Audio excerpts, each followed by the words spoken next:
Hi, today we're going to cover inheritance in Java. Inheritance is an object-oriented technique of building additional functionality on top of existing code. In today's presentation, we're going to cover topics like deriving new classes from existing classes, class hierarchies, and abstract classes. So before we go into the video, I want to cover a basic UML diagrams. A lot of the diagrams we're going to be showing are going to be inheritance diagrams based off of UML diagramming. So essentially classes are in rectangles here, and this arrow, this open-ended arrow, shows in which direction a class inherits from. So you can see a boat is a vehicle. So in essence, a boat carries all the characteristics of a vehicle, and we show that with an open-ended arrow, an arrow with a hole in it, pointing towards vehicle. Now, when a class inherits or derives from a parent class, the original class is called a parent class. So that's what we have right here. Or a base class or a superclass. So these terms are used interchangeably, but for the most part in this video we're going to refer to that as the parent class. But you may also see them referred to in tests or quizzes as base class or superclass. So if that's the parent, essentially the class that inherits from that class is called a child. The new or a subclass, again we're going to be using the term child, but it could also be termed as subclass. So a parent, a child inherits all of its features from a parent. Now, a child automatically inherits all the methods and the data defined from the parent class. The child doesn't have to do anything. The child has the opportunity to modify classes that are in vehicle or in the parent class, or build new methods on top of that. And we'll get into more of that later on in the video. The best way to remember what inheritance is to see it as an is-a relationship. So if you're into math, one of the ways you can kind of depict it is using quadrilaterals and rectangles. So you can say that a rectangle is a quadrilateral. What's the definition of a quadrilateral? Essentially, it's a polygon that has 4 sides. Doesn't matter what the angles are or whether they're parallel or not, just a polygon with 4 sides. Now you see that a trapezoid is a quadrilateral. It has 4 sides, but also one of the pairs of opposite sides has to be parallel. And all that down here is you see a rectangle ultimately is a quadrilateral. It has 4 sides. But it has additional features on top of it. So not only does it have 4 sides, but it also has 2 pairs of parallel lines, and all angles are right angles. So there's more features on top of what a normal quadrilateral is. Also, we can keep inheriting down and say that a square is a rectangle. That a square inherits from rectangle. It has all the features of a rectangle, 4 sides, parallel sides, and also all 4 sides are the same size. So it's in addition to, it has an additional feature. So if you're familiar with math, that's kind of what inheritance is. You have all the features of its predecessor and more. You can also say this is a rectangle. You can say a square is a rectangle because every square is a rectangle. Now every rectangle isn't necessarily a square, but every square has to be a rectangle because it carries all the features and characteristics of a rectangle. Another way to look at it is through like vehicles and cars. You can say that a vehicle is a type of car. A car is a type of vehicle. That means it carries all the features of it. A car is a vehicle, but not all vehicles are cars. A sedan is a type of car. So you can have an economy car or a luxury car or a sedan, but they are all cars. In Java, the way you define the inheritance relationship is through the keyword extends. So here you can see I've created a new class called boat, and it extends the class called vehicle. So extends is the keyword we use when we're inheriting. Visibility. So there are certain features of a parent that are visible to the child. Whenever you define something, a method or a function, with public or protected, the child can use that method or variable. If you define a method or variable that's private, the child can't see that. So here's an example here where I have a class called public, or a class called vehicle, which has a public variable and a private variable. So in a function, boat can use and can see the variable and set the variable of can see me, but it cannot do the invisible one because it's private. It's in the parent class, it's declared private, and the child can't see it. This is a way for people that are coding parent classes to protect certain features from child classes that want to mess around in it. And we'll get into that feature a little more, how we can use that. So we're going to get into a key term with inheritance with Java called super. And we use super in a couple instances. And the first thing is through the constructor. If you know, a constructor is the function that's called when you create a new object. So when I call new vehicle, it's going to, and I pass in a size or color, an integer and a string, it's going to call this function here and set the member variable's size and color. That's something you're familiar with. Now, what you would want to do, say you don't want to do all this. Right now we know that these things are private and boat can't see it, but boat, whenever you want to create a new boat, you want to save that. So boat wants to call the constructor of its parent. Now you would think you would just call vehicle size and color, and it would know that to call this constructor, but that's not the case with Java. You can't call a function vehicle without saying new vehicle.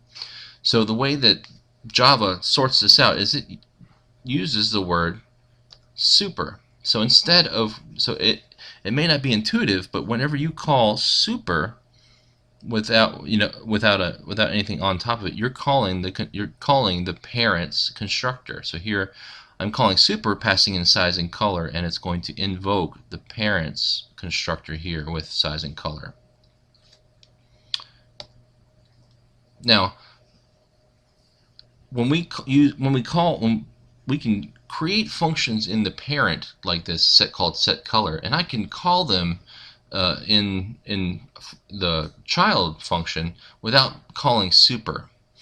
But that's an implicit reference to super. But every time you call super, that's referring to this. Just like you use the keyword this, super refers to this, but it's referring to the parent class of this. So like in here, I can explicitly call set color I can call the set color function that's in the super class. So here you see I'm passing it in white. Now, why would I care about doing this? Why couldn't I just call it implicitly every time?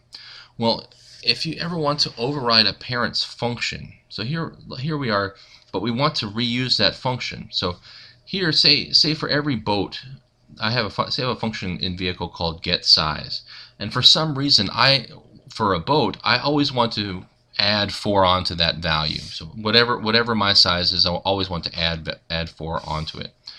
So here you would think I would want to call getSize plus 4. So here in boat I want to call the parent's function's getSize function to return the size.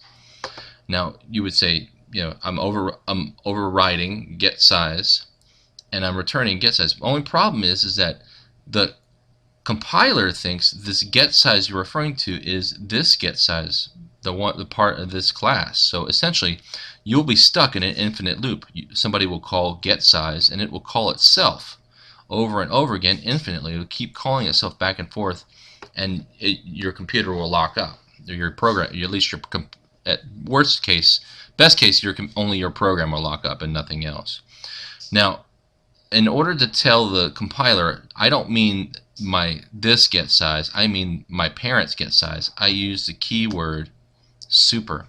So here I'm telling the compiler when somebody calls getSize, I want to get the size from the parent, from myself, but the parent function, and add 4 onto it. So this is a way to ensure that happens. Back to something fairly simple. We're talking about single inheritance. In Java, a class can only have one parent class. So you see right here, you may think, hey, I can have dog inherit from animal and quadruped. I can have multiple parents, like a mother and a father. That is not the case with Java. You can only have one parent.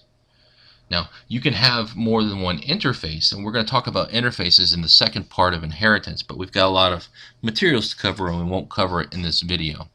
So what you need to know for tests and otherwise, one class can only have one parent. One parent, and that's it. Now, we talked about overriding a method. A child class can override a method of any public or protected methods of its ancestors. The new method must have the same signature as the parent's method. So let's cut over to an example here. Here, I have a vehicle. All right, I have get size, get color, move. Actually, let's go with the run vehicles. Here, I have a list of vehicles.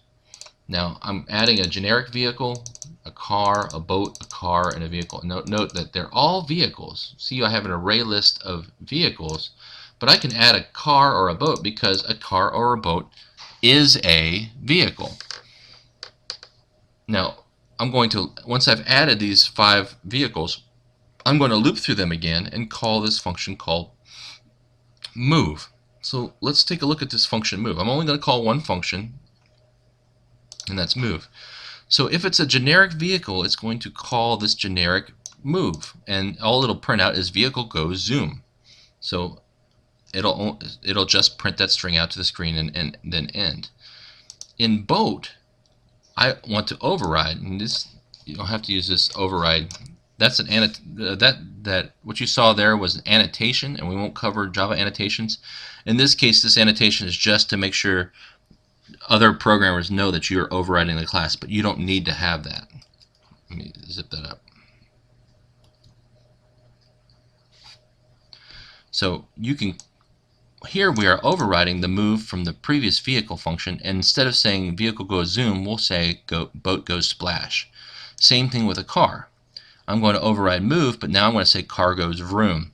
So ultimately, even though I have a list of vehicles and I'm calling the same function, if it's a car or a boat, it will override the normal functioning of that method. So let's run that and see what happens.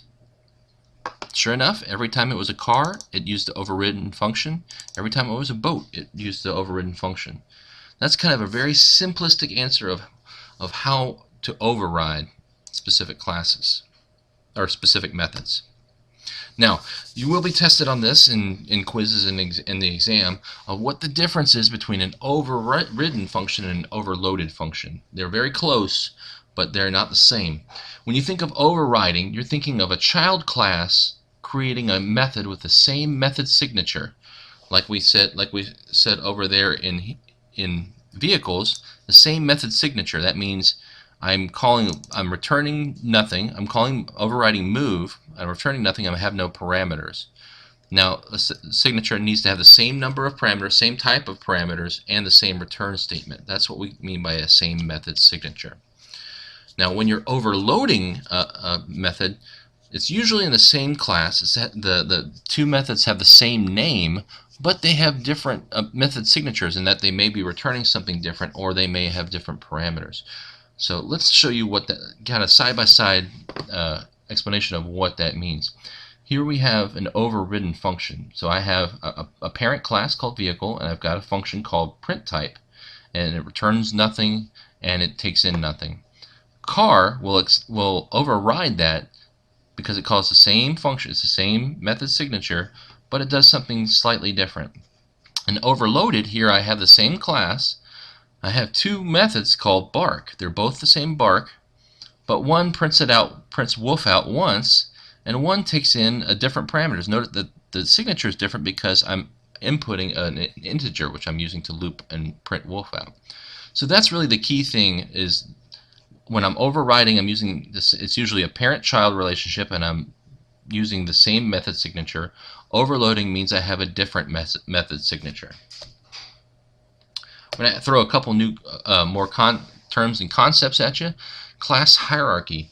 Essentially, it's many classes inherit from the other.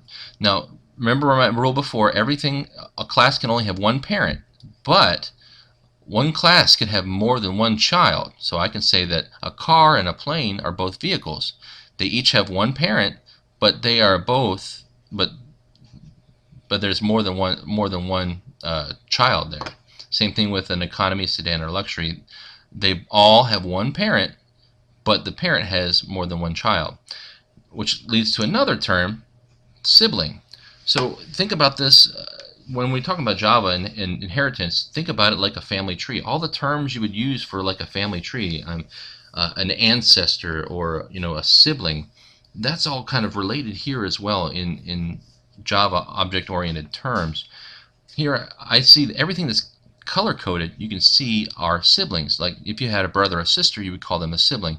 They both have the same parent. So you can see car and plane have the same parent. They are siblings. The economy, sedan, and luxury have the same parent of car, so they are all siblings. Note that single engine doesn't have the parent of car, so I can't say a sedan and a single engine are siblings because they have different parents. Even though they're in the same class hierarchy, they are not siblings. What we talked about earlier, which is fairly about how if you inherit from a parent, all the features and functions are inherited with it. So this is kind of an example where a dog inherits from a quadruped and inherits from animal. And a quadruped means it has 4 feet. So every animal poops. So say I write a function called poop for animal. Now when I inherit from that quadruped, I get poop for free. I don't have to implement poop. Poop's already a part of it. But I can also add an additional function called walk. Because I have legs, I can walk. Now a dog inherits both of those things from its predecessors, poop and walk, and it also can add an additional thing on called beg. So again, anything that's part of this gets inherited down, so I don't have to really recode all these features. I don't have to write up a function. I get these things for free. Here's another concept of inheritance that you were kind of, even though since day one you were implementing, but you didn't know it. The java.lang.Object class. By default, all classes inherit from object. All classes inherit from the object class, which is kind of odd. Why does Java do this? Well, there are certain members and functions about class about object that are used everywhere. And even if you've been a part of the class and you've done some of the labs, you're familiar with the toString method. Well, if you look, toString is actually a member of java.lang.Object. You've just been overriding what has been part of the inheritance tree all along. Now there are lots of features and functions in Java, and the base Java class require toString, like the concatenation. I don't have to specify toString; it automatically calls the toString, but you have to be a part of object in order to call it. So you've been using this and not even knowing it. Okay, here's a complex topic called abstract classes. An abstract class is a class that is incomplete. You define a class design for which other classes have to follow. Now it may not be quite understandable at the beginning of why somebody would create an incomplete class, but we'll get into it in the demonstration. So the first rule about abstract classes is that you cannot create an instance of an abstract class. So whenever you want to create a new object, you use the keyword new and say new clothing. So if I have an abstract class clothing, I can't do this. I can't say clothing C equals new clothing because it's an abstract class. It's an incomplete class. Now, to get into more details of it, I'm going to give you a quick tic-tac-toe demo. So here, let me close out some of this stuff from the previous example and clean this up. Here I've written a really basic tic-tac-toe board. Essentially, it's a 2-dimensional array, and I add marker. It's a 2-dimensional array of markers. This class I called marker. So if you know, a tic-tac-toe has X's and O's. So here I'm going to add X's and O's in the different places in the board, and then I'm going to print out the board. Now I'm taking a look at the marker class, and I've created it as abstract. Now as a designer, I want to allow people that use my board to do what? To design their own color and marker. I don't really care how they do it. I just want them to return a string that tells me the color and tells me the marker. Here you can see as part of, I've created two abstract functions called getColor and getMarker. And I've created an actual function that uses those two incomplete functions. Whenever I want to print out, I've overridden the toString where I want to print out the color and the marker of the string in this format with, you know, square braces and a colon. But it requires that the classes that implement this class implement getMarker and getColor. So let's take big X for example. Here I'm extending marker, and I've implemented both of those abstract classes. If I was to take this out, if I was to remove one of the implemented functions, Eclipse will flag it and say, hey, the type big X must implement the inherited abstract method getColor. Because this class is extending from an abstract class, Java will not allow you to compile this class unless you've implemented all the abstract classes, all the abstract methods from the previous class. Now, I do have an option. Here I've implemented getColor. If I decided, you know what, I only wanted to implement part of it, but I don't really want to implement all of it, I could make this an abstract class. And that will work. But if I wanted to create a new class, let me create a new class that inherits from big X. New big X, and I just wanted to do big X.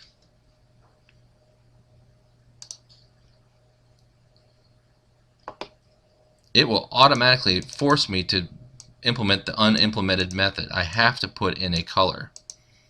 So I can as long as I make things, if the class isn't finished, if I haven't finished all the functions, I cannot make it an actual class. Let me get rid of this here and back this out.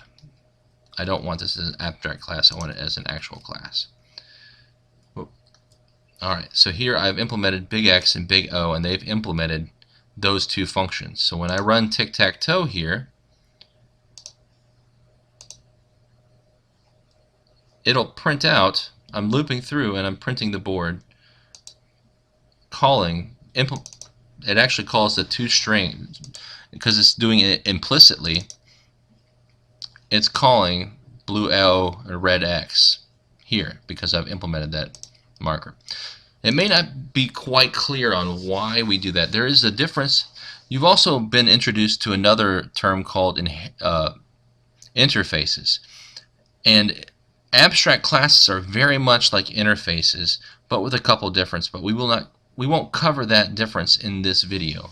I believe we'll cover that difference in a different video. But here I can create a function. I can put meat on the bones of this function, and declare certain functions as abstract and force my children to implement those methods.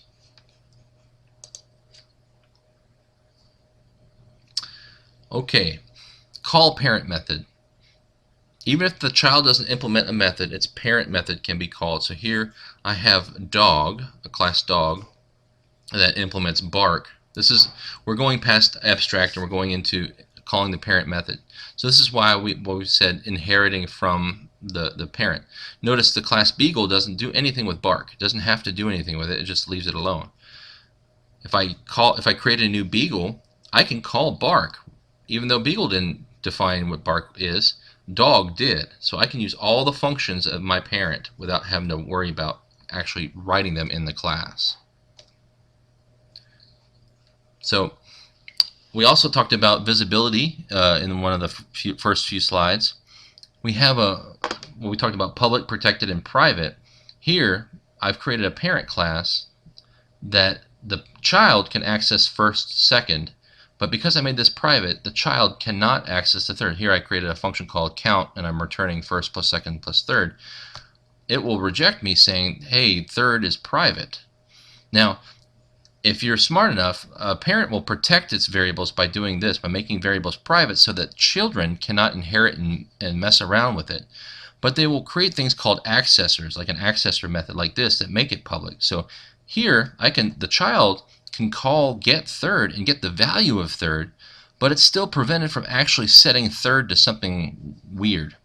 So you'll see this. When you get into a more advanced programming, you'll see that parent classes like to protect themselves from children by making their members private, but giving them some access to it through accessor methods like gets. That concludes this video on inheritance part 1. We'll continue this video for inheritance, including polymorphism and interfaces, in the second part. Thank you.